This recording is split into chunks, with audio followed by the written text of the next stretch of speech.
오늘은 시편 65편입니다. 이 시편도 다윗의 시인데요. 이 시편은 크게 세 부분으로 나눌 수 있습니다. 1절부터 4절은 죄악을 사해 주시는 하나님의 용서, 또 5절부터 8절은 온 세상을 통치하시는 하나님의 능력, 그리고 9절부터 13절은 물과 풍요를 공급해 주시는 하나님의 자비하심을 찬송하고 감사하는 내용입니다. 하나님의 용서, 하나님의 능력, 하나님의 자비하심. 그러니까 이 세 가지 하나님의 행하심을 찬양하며 감사하는 시가 오늘 시편 65편입니다. 자, 먼저 이 구절을 따라서 살펴볼 텐데요. 1절부터 4절은 하나님의 용서를 찬양합니다. 자, 1절에서 4절의 무대는 성전이 있는 시온산인데요. 자, 1절에 보면 굉장히 특이한 표현이 하나 나옵니다. 찬송이 시온에서 주를 기다리오며 라고 말합니다. 찬송이 마치 사람처럼 시온에서 기다린다고 말합니다. 찬송을 의인화하는 거죠.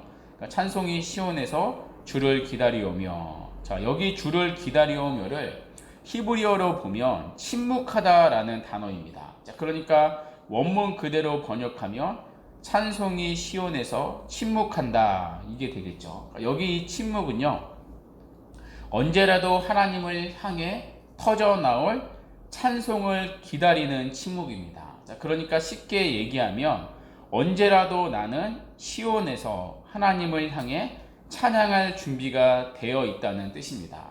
자, 그리고 시인이 성전에서 하나님께 드리고자 하는 것 찬양만이 아닙니다. 시인은 성전에서 하나님과 기도로 교제하기 원합니다. 자, 왜냐하면 하나님은 2절에 기도를 들으시는 주이기 때문입니다. 자, 그러니 모든 육체가 주께 나아오라고 말합니다. 자, 그런데 하나님 앞에 딱 나왔는데 문제가 있습니다. 3절에 보시면 죄악이 나를 이겼사오니 라고 말합니다. 자, 하나님 앞에 나와서 나의 삶을 돌아보니 누가 이기고 있었느냐? 죄악이 이기고 있었다는 것입니다. 자, 그런 내 자신을 보니 하나님 앞에 나갈 자격이 없다는 걸 알게 됩니다.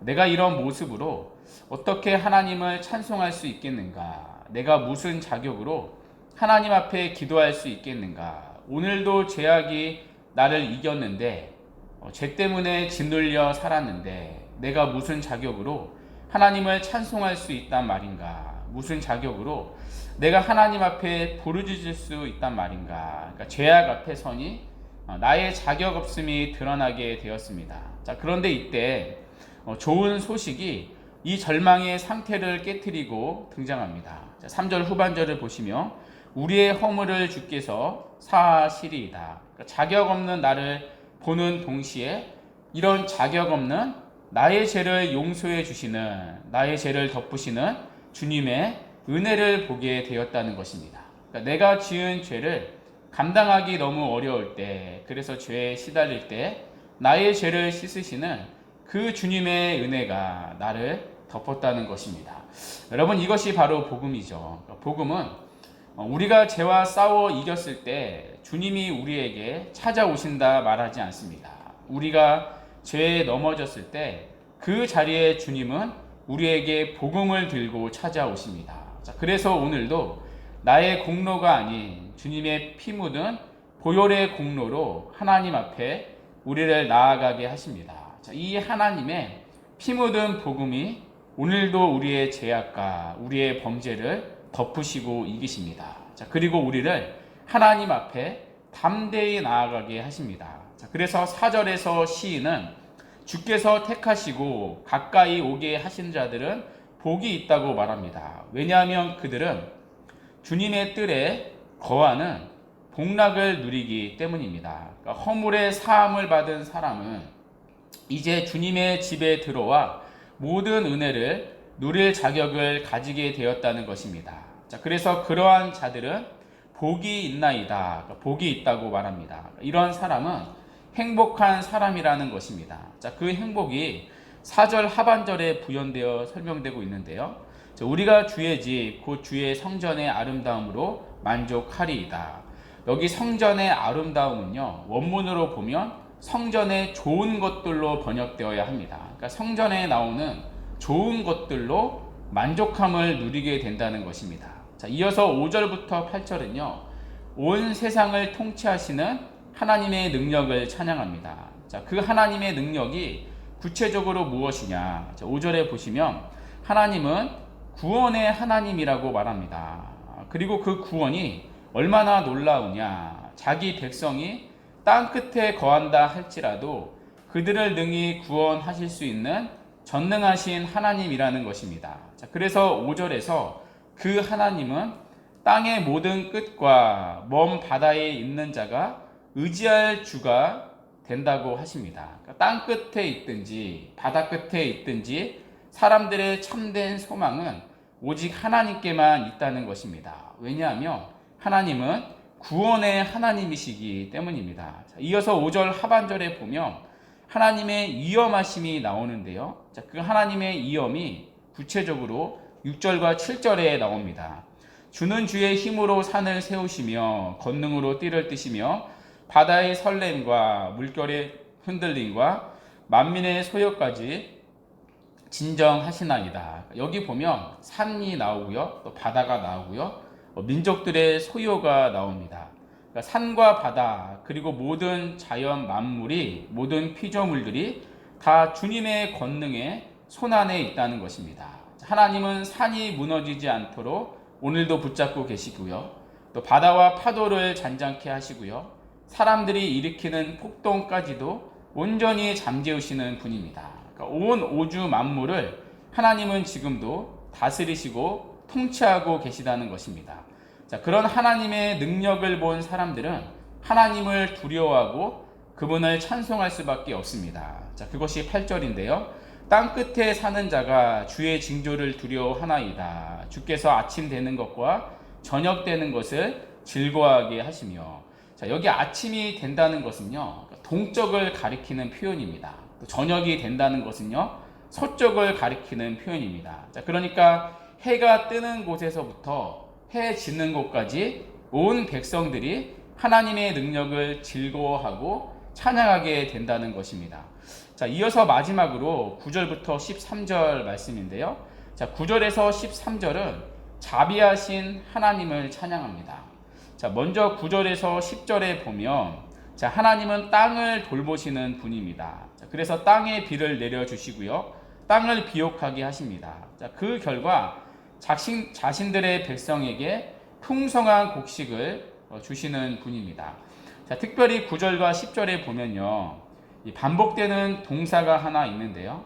자, 9절 끝에 주시나이다 라는 단어고요, 또 10절 끝에 주시나이다 라는 단어입니다. 그러니까 주시는 분은 하나님이라는 뜻인 거죠. 그러니까 땅도 주시고 비도 주시고 물도 주시고 곡식도 주시고, 그래서 풍요를 주시는 분은 하나님이라는 것입니다. 우리가 누리는 모든 것들이 하나님이 주신 은혜라는 것이죠. 자, 그리고 그 하나님은 1년 내내 자신의 백성들에게 이런 복을 주십니다. 자, 그것이 11절 말씀인데요.